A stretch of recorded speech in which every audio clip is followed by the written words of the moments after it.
Welcome to another episode of the Work Hard, Play Hard podcast. My name is Rob Murgatroyd, and each week on this podcast, I talk to some of the most fascinating people on the planet in all areas of life, from mindset to fitness to spirituality and, of course, business. Look, I believe you deserve success in all the areas of your life, not only business. But before we get into today's show, you may want to join us on our next Work Hard, Play Hard experience. This year, we're going to be going to Mykonos and Marrakesh. In these experiences, I have hand-selected a group of high-performing business people who are seeking more balance, connection, and they want to celebrate their wins as a reward for the hard work that they put in. If you want someone to curate once-in-a-lifetime experiences and force you to play more, rush over to workhardplayhardexperience.com. Fill out an application so we can jump on a discovery call to see if this is a good fit for you. And remember, excuses are over. It's time to live. Happy muscles don't hurt. So if you go in and you lie on the hip hook and you don't feel much, then that muscle's happy. If it feels really intense when you lie on the hip hook, then that muscle's not happy and needs your attention.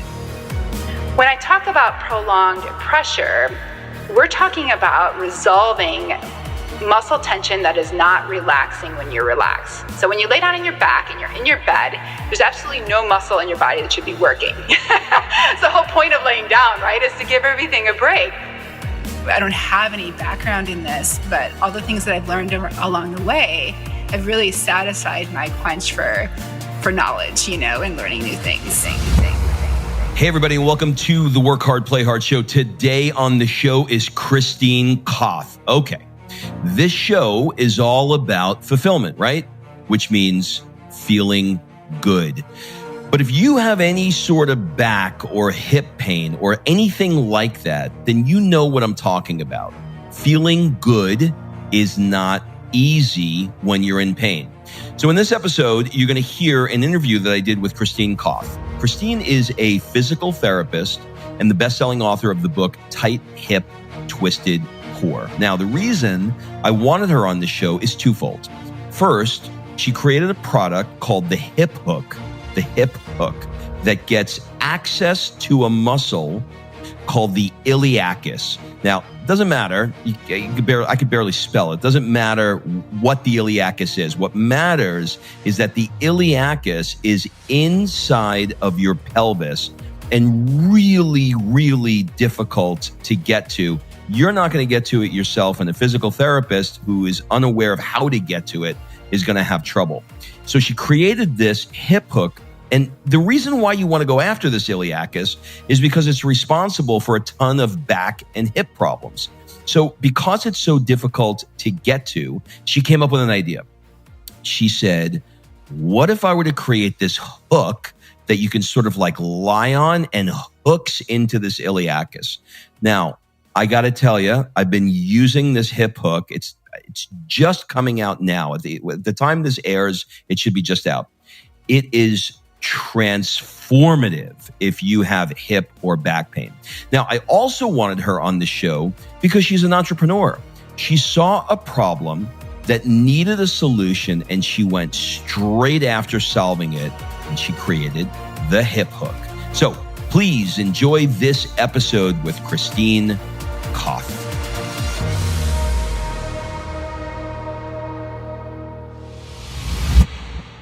Christine, welcome to the show. Thank you. I'm glad to be here. I am super freaking excited that you're here because this show is called Work Hard, Play Hard, and it is all about fulfillment.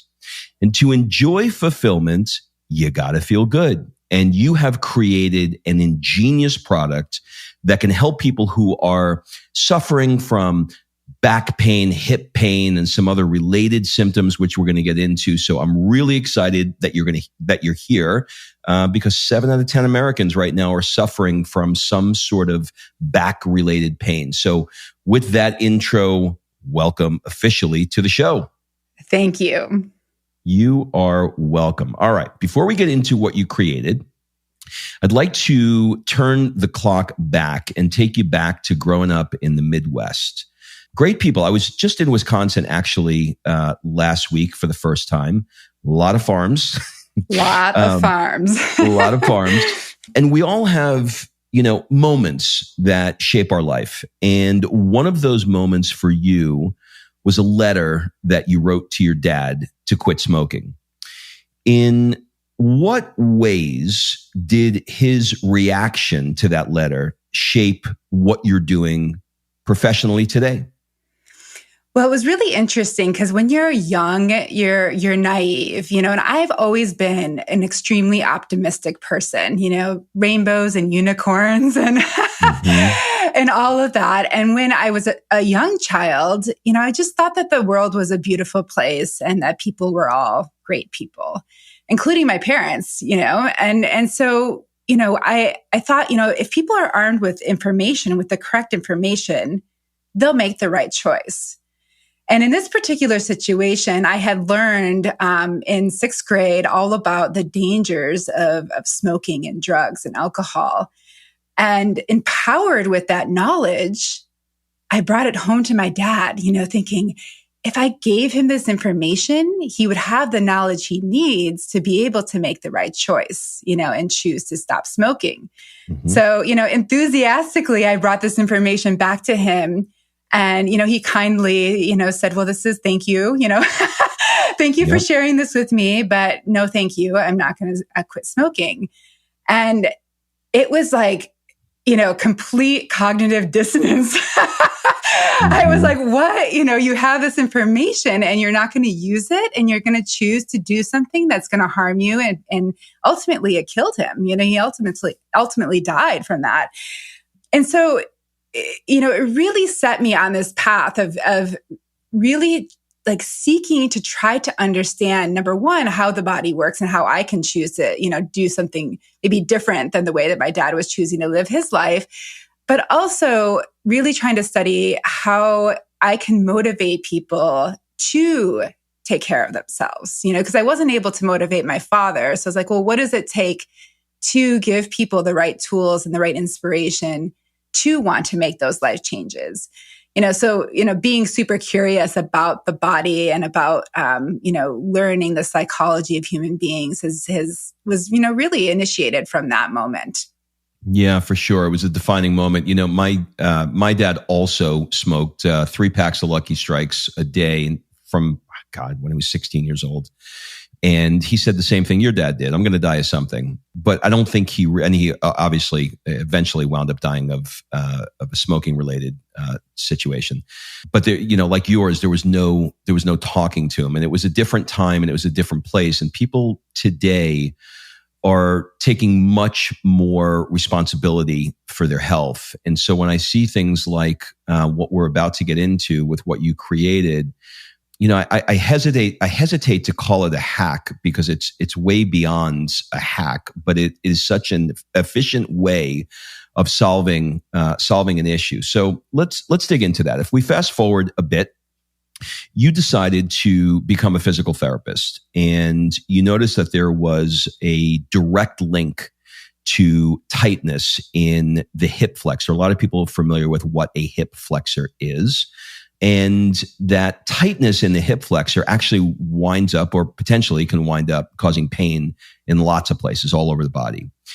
And you got really good at releasing tension in a muscle that's called the iliacus. And I'm sure we're going to get into that as well, which is inside of the hip and not easy to reach. All right. So with that, can you take me back to the first moment that somebody said, wow, you worked on my iliacus? They probably didn't say that, but you worked on my iliacus and I feel amazing. Take me back to when you made that first link. Surprisingly, this very first link happened right out of college. I've been practicing physical therapy for over 20 years. And, as this motivated, type A, excited, just graduated PT school, got my first job, really trying to do the best job I could with each of my clients, I ended up having this wonderful woman come into my office. She was a school teacher, and she also loved to run, as a hobby. She was doing marathons and, loved long distance running. And she came in to see me with kneecap pain, patellofemoral pain right in the front of her knee. And I, was being a good girl and like looking at her entire body and looking at her posture. And I noticed that there was a rotation in the way that she was standing. So I got her on the table and was poking around, trying to figure out why she was rotated in her hip. And maybe that was related to why she was having knee pain. And one of the techniques that I had learned from one of my mentors that I was lucky enough to have right out of school was to look for the psoas, to really examine whether the psoas was tight. Now, the psoas is one of the hip flexor muscles, and that is deeper in your abdomen. So if you were to draw a line from the front of your hip bone to your belly button, the psoas would be halfway in between there and about maybe an inch or two in, maybe probably 2 inches deep into your body. So with my novice hands, I'm digging around, looking for this psoas muscle. And I was a little nervous digging into somebody's abdomen, right? But then, I started moving a little bit closer to the bone towards the outside of the body. And I noticed that right inside the pelvic bone, there was this other tight muscle. And I was like, woo, what is that? I look up in my anatomy book. Oh, that's the iliacus. Okay, well, I feel more comfortable touching that muscle because it's not so deep. So I went and put prolonged pressure using my fingers. And the client, my patient, was just like, wow, that's so tight. I never knew that muscle was even there. She was just thrilled that I had found something that no one else had found. And lo and behold, once I put pressure on that muscle and it released, she could lie flat on the table, which she was unable to do before. She got up.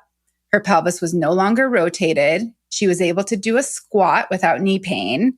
And then subsequently went on a run without any pain. So I was like, ooh, I'm pretty good. Being a little novice PT, I was pretty impressed with myself. Yeah, right. So that really started the trajectory of me looking at that muscle and how it was impacting nearly everyone that came into my office from that point forward. And that's how I started to develop and really understand this pattern of how this muscle and tension in this muscle impacts the rest of the body. I was listening to a Howard Stern interview with Alec Baldwin, I guess maybe last month, and he was late for the show. And Howard said, "Why are you late?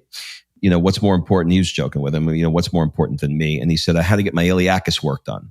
And Howard Stern says, "What the hell's an iliacus?" And he explained it to him. He said, "I have to go 3 times a week. It's the only thing that solves my back issues. I've got somebody that works on that." And then I saw your product, which we're going to talk about in a bit, that was targeted specifically towards that muscle. And I said, this is interesting. So this is whenever I hear something 2 times, I always pay attention because I feel like it's a whisper from the universe. So I looked into it more, and then that's how we wound up connecting. But I want to ask you about the pressure that you put on the iliacus. So for people that don't understand, you make some beautiful distinctions, and I will talk about when I record the intro for this episode. I'll talk about your book, Tight Hip Twisted Core, which is excellent, and I've been reading it in prep for this interview. And you talk about the difference between everybody just calling everything tight. My muscles are tight, and that's really not the case. There's a lot of other words that are associated with that. But the question I have for you is the iliacus, I would assume, becomes shortened as you're doing different activities, sitting, running, etc. And that shortening creates pain. Well, you probably can stretch out your hip flexors. You could probably stretch out your psoas. You could probably go to somebody maybe to even kind of dig into the iliacus. But the goal is really to lengthen that iliacus, I would suspect. And my question is, when you talk about putting pressure in the example that you just gave on somebody's iliacus, Can you explain exactly why holding a painful point for a few minutes or so will help it release, and maybe even describe what a release is? Like, what's happening there? Yeah, absolutely. This is one of my favorite topics to talk about because, like you said, there's so many ways that we use these words tight, and there's not really a lot of clarity around that. So when you think about a muscle is designed to contract and then relax. And what can happen is, for various reasons that I talk about in my book, that a muscle can choose to contract and stay contracted. And it can be the entire muscle that chooses to stay contracted. It can be a portion of the muscle that stays contracted. And this is what we call a muscle knot. And we've all experienced this where, someone comes up behind you and grabs your shoulders and you're like, there's a tight knot in your shoulders and your, upper trapezius muscle up in your top of your shoulder. That's a very common place that people develop knots. And that's what that means is there's a section of the muscle that is holding a contraction and not relaxing even when you're not using it. So this is different than being tight in a way where you don't have the full range of motion. When we do a stretch, say we're stretching our hamstring muscles by touching our hands to the ground, touching our toes and standing. You may not be able to touch your toes because your hamstring is not lengthening enough. But then if you stand back up or you go to lie down, your hamstring may completely relax. And that means that has no muscle knots or isn't holding tension. So there's two different kind of tight, definitions there. When I talk about prolonged pressure, we're talking about resolving muscle tension that is not relaxing when you're relaxed. So when you lay down on your back and you're in your bed, there's absolutely no muscle in your body that should be working. It's the whole point of laying down, right? Is to give everything a break. Yeah. And if you lie down and there's still muscle tension, that means that muscle tension exists when you're walking, when you're sitting, when you're driving to work, when you're going for a jog, anything that you're doing, that muscle's holding tension. And this type of tension is what responds well to prolonged pressure. Now, prolonged pressure means putting pressure on the muscle and holding that for 30 to 90 seconds. If you do it for less, it's not effective. If you're just rubbing it, it's not effective. You really need to put that prolonged pressure on the muscle. And it works on a neurological level, meaning that pressure sends a signal to your brain over the period of that 30 to 90 seconds that says, okay, you can relax. You can change this pattern that you've developed, which is holding tension when you don't need to. And it's that neurological connection and that reset that is what produces the results that we're looking for. Okay, so I know it does do that, but do you know why it does that? So why would prolonged pressure trigger the brain to say release? There's a bunch of different kind of, I would call them neurological hacks, using the hack word, that trick the brain into changing its pattern or thinking something is okay. So one of those, for example, is if you are trying to lengthen your hamstring muscle and get it to stretch, if you contract the opposite muscle, which would be your quad, that basically tells the muscle in the hamstring muscle to relax. So if you contract, they call the antagonist muscle, it's a way to trick the brain. Prolonged pressure also just works that way. It's just a way of like the brain saying, okay, I'm going to let this relax. There's also some things that happen locally as well. So when you have muscle tension or muscle knots in the body, there's a buildup of minerals. When minerals like calcium are responsible for causing contraction in a muscle.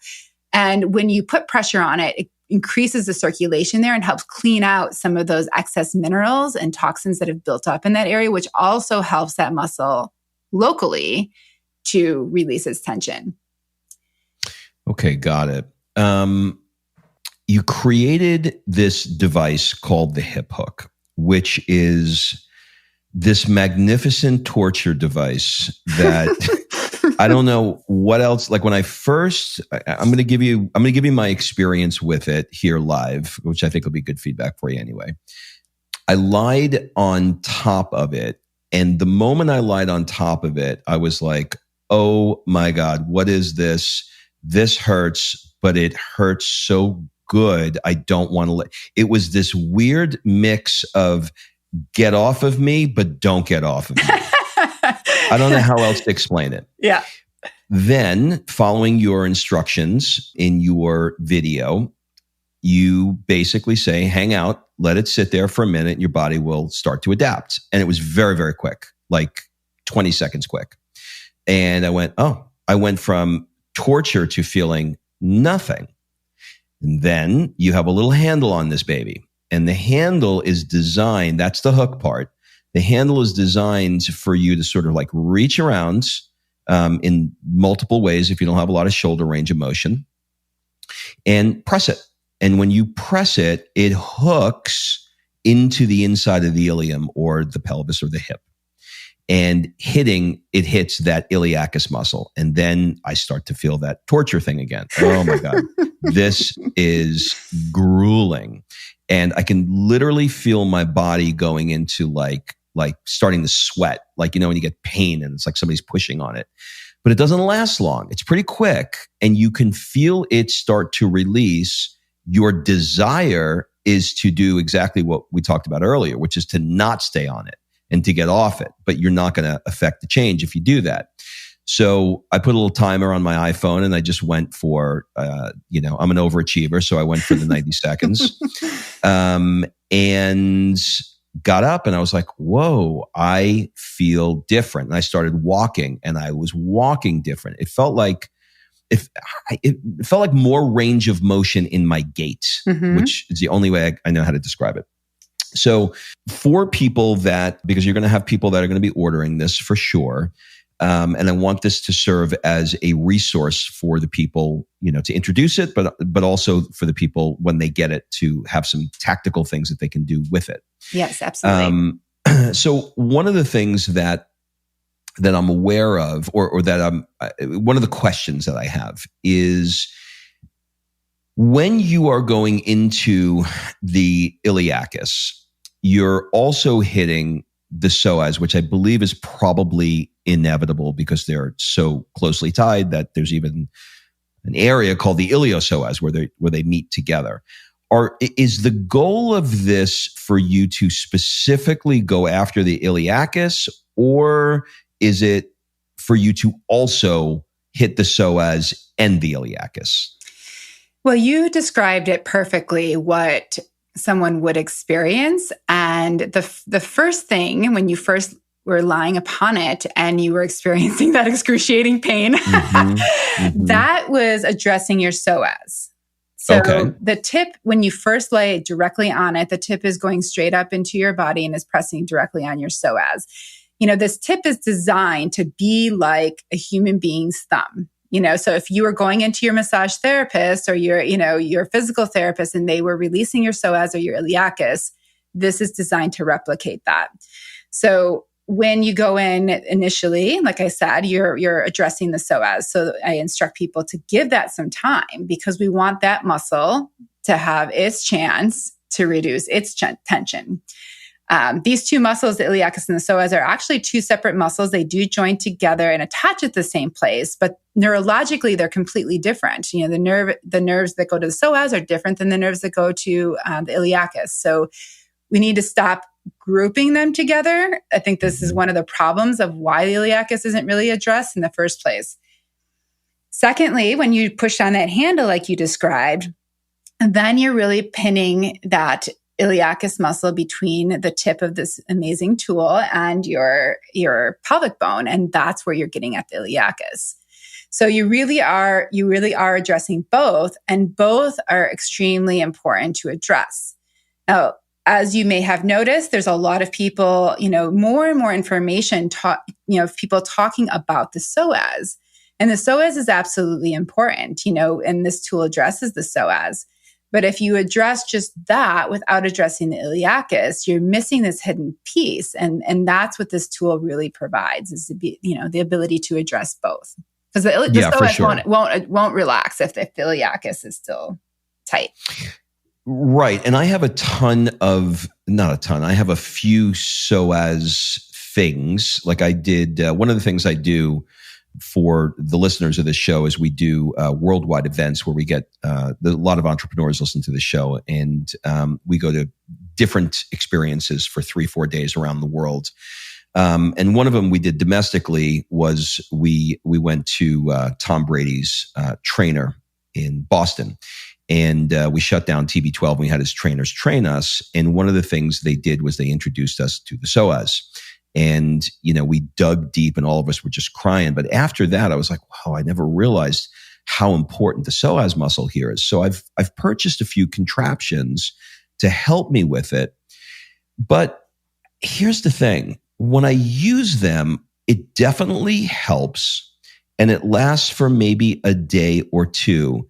But after that, I'm pretty hooked on it. It's not something that I feel, like just do this once a week and then you can go to once a month and then just as needed. Like it's almost an everyday thing.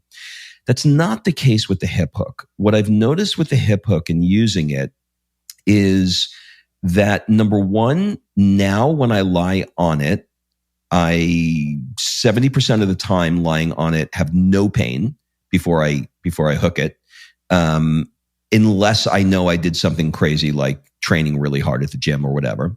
And number two, I'm noticing that it's lasting, the correction is lasting longer. And I was wondering if maybe you could speak to that a bit.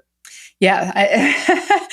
This is the beauty of the hip hook. I mean, I am so glad that all the other tools, people have been experimenting with all these other tools, because it's really set the stage for people understanding that they're achieving temporary relief. It's close, but it's not quite there because it's not addressing the iliacus. Like I mentioned, those two are connected in that if one is tight and the other, is not, the other one's going to get tight.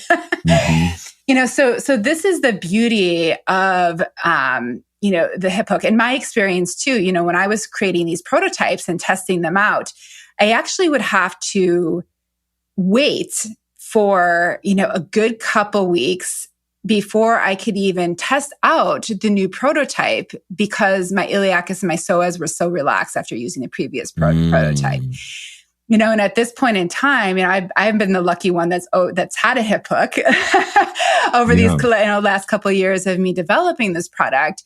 I maybe use it once a month, and I'll use it for like a couple minutes and then I'm good, because the muscle, when you're addressing both the psoas and the iliacus and you're addressing it with a tool that's effective, the results stay. Okay. Now, the iliacus muscle clearly is not as big as the psoas is, but it's not small either. It's running on the inside of the pelvis. How do you recommend starting at the very crest of the ilium on the inside and slowly working your way down? In other words, go through the exact steps, lie on it, hook it for 2 minutes, and then go down a little further and then a little further. Do you recommend that as a strategy and then going to the next one? Yes, absolutely. I mean, there's actually quite a bit of real estate, in the iliacus. The iliacus is maybe 3 inches by 4 to 5 inches, depending on your body size. So if you think about that, and it's a flat muscle, so it has quite a bit of real estate that you could potentially have a muscle knot in. So and this is one of the things that's interesting about using the hip hook is each time you go on it, each time you use it, you experience something slightly different, and that's because there is a lot of real estate to work with.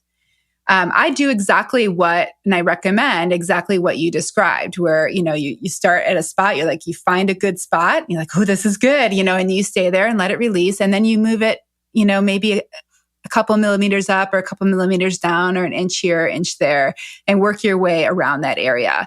You can also choose to angle it, so angle the handle a little bit more down towards your leg or a little bit more up towards your rib cage to kind of get at different aspects of those muscles. And the psoas, same thing. The psoas has quite a bit of real estate as well. It's about maybe 12 inches in length and about, an inch or two in diameter. So you're intentionally, just to make sure I'm getting this, you're intentionally targeting the psoas on, we'll call it step 1, when you're lying on it. Yes. And then step 2 is now you're going into the iliacus. So it is really something that is doing both. Exactly. Okay. I was not aware of that. Okay, great. All right. So is it a bad idea to make it a part of your regular regime, of just throwing it in your gym bag and, as you stretching when you're at the gym or whatever kind of exercise you do? Is it a bad idea to regularly check it and release it, or is too much of a good thing not a good thing? It's absolutely a brilliant idea to have that as part of your regular wellness routine. The thing about this muscle is that it's oftentimes tight way before it talks to you, way before you're experiencing any symptoms or feeling any kind of tightness. And in fact, this is a really important point because people may not realize that their iliacus and psoas is tight, but maybe they're experiencing sciatica, or maybe they're experiencing low back pain, or maybe they're experiencing knee pain or foot pain. And they're not attributing that particular symptom to what's going on in their hip, of course, because who would think that? But very oftentimes there's this hidden tension in there that's changing the whole alignment of the pelvis and the way that the ball fits into the socket in the hip joint, which is really changing the way that the rest of the body is aligned and working. So it's kind of like, this hidden gem, this thing that is contributing to something that you may not even realize is there. So from a wellness perspective, and especially if you're doing things that really challenge yourself in this area, it's absolutely a brilliant idea to check in with that muscle, on a regular basis and make sure that it's relaxed and happy. Happy muscles don't hurt. So if you go in and you lie on the hip hook and you don't feel much, then that muscle's happy. Mm-hmm. If it feels really intense when you lie on the hip hook, then that muscle's not happy and needs your attention. That's a great way to look at it. One of the things that was interesting to me about this is getting out of it. You don't realize how hooked in you are when you have this thing, full throttle in. And getting out of it, I sort of like did a push-up to get out of it. And I was like, okay, well, that's not a great idea. Because it was just hooked in really, really deep. So what I've learned is to roll myself on the side that it's hooking into, and I can get out of it without pain. Is that the right way to do it? Yeah, that's brilliant. Yeah, that's a great idea. Because it is intense. It does, as it's sinking in there, if you just push out of it, like, jumping up out of bed, your body might might be a little, startled.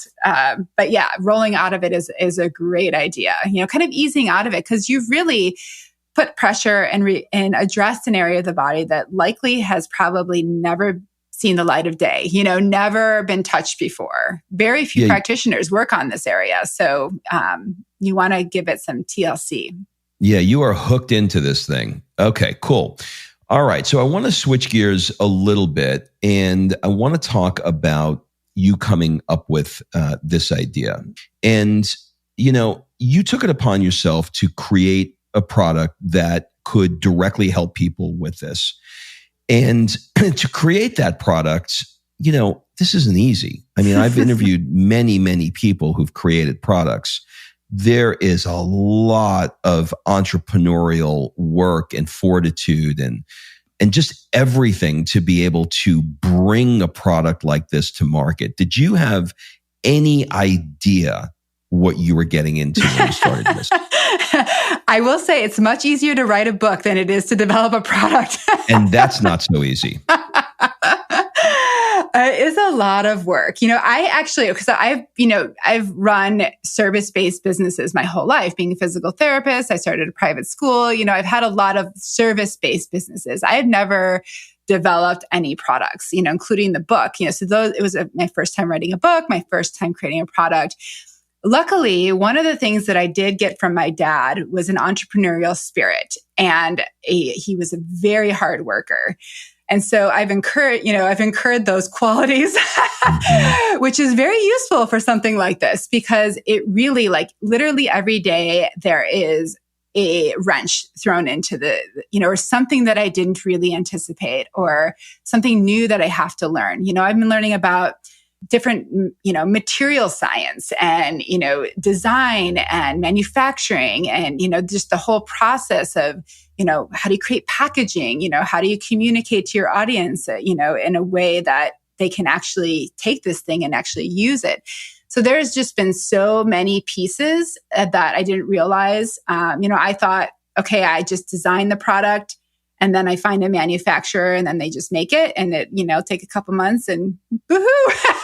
Yeah. But it's not like that. It's a whole different industry and there's just many things that come up along the way. However, I will say it's been so fun.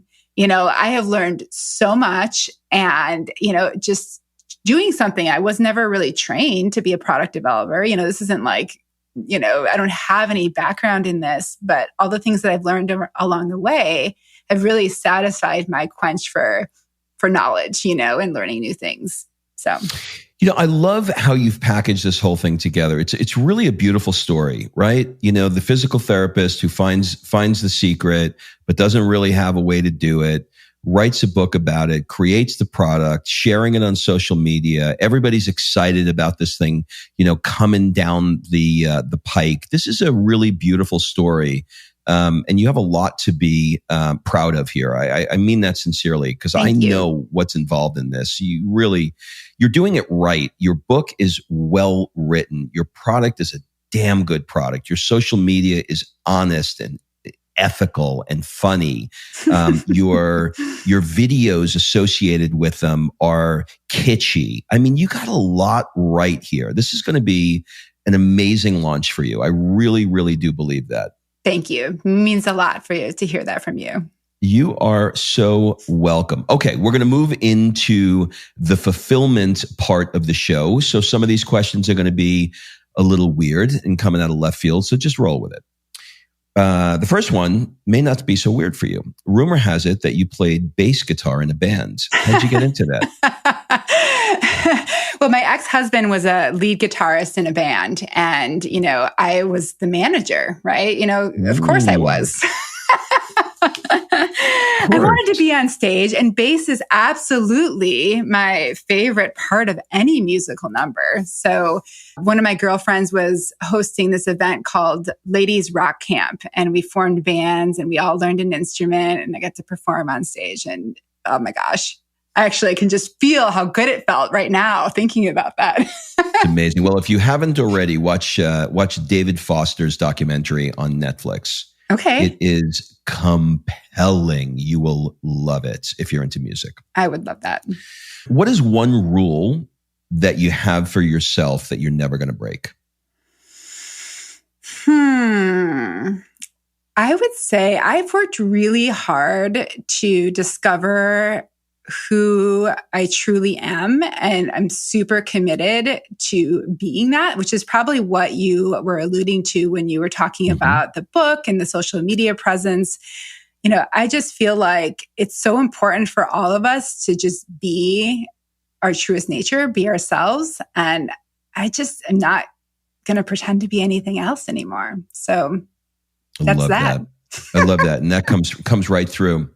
What is an unusual or absurd thing that you love? I absolutely love it. Get completely geeked out when I finish a tube of toothpaste. I just finished one this morning and it's really funny because I had no reaction to it other than shit, I got to buy more. anytime you finish something to its completion, it could be like a pair of underwear that actually, has holes and you have to throw it out, or, like a tube of toothpaste is a great example, or like you get that last little bit of mayo at the bottom of the, it's just so satisfying. Oh, so you feel like you nailed it. You crushed it. Yeah. You did it. Yep. Okay. That's how you were able to bring this that strategy allows you to bring this hip hook all the way home. Exactly. Because you're going to celebrate when that toothpaste. I love it. Okay, cool.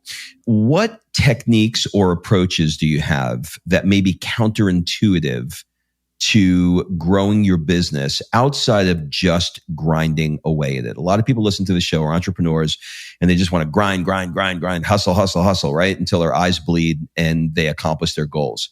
But sometimes that's not really the way it is. And there are counterintuitive things you can do. You can visualize, you can meditate. Like, what is something counterintuitive that you do that you can almost say, my business has grown since doing this, and I know it doesn't make any sense? Well, I would absolutely, I meditate twice a day, and that is absolutely the most important thing every human being should be doing. I have amazing ideas that come out of meditation. I know that when I come out of meditation, I usually work right after I come out of meditation, and that provides just so much more clarity. So I would say that, and that may seem like somewhat of a canned response, but it's absolutely true. And then the other thing I'll add is that, and this is something I've had to learn how to do, is just to do nothing. Because it's not my nature. My nature is to constantly be doing something. And so I've learned to just literally just lie down on my bed, not read anything, not have any, notebook, but just lay there. And just that kind of rest of the mind, just really does a lot for ideas to arise or thoughts to arise, or even just, being able to come from that place into working again from just such a more clear and refreshed point of view. Yeah, it's a refresh. Sometimes our brain just keeps going. When we shut it off, we can get more connected to source. I love that. What's one goal that you thought, when I achieve this goal, everything in my life is going to be amazing? And then you got it. And you were like, that did not do what I thought it was going to do. I feel like I've had lots of those. I'm such an optimist that a lot of my life I look at with such, kind of joy. But I would say, let's see. I would say probably accolades and awards. There's something about when you're younger, you have this idea that, some sort of status or some sort of, if you achieve this award or you get this recognition, that somehow you're going to feel good or feel like you have it. And I did that, and experienced that. And ultimately, it's really asking others for approval when it really is about, self-approval, and self-love. And ultimately, I think out of anything, what really allows people to experience or be in a place of center and to be in a place of really enjoying life is all about your relationship to yourself and your relationship to other people. So, investing in, improving your ability to have good relationships in those two ways is probably more important than anything that you could do externally out in the world. Yeah, for sure.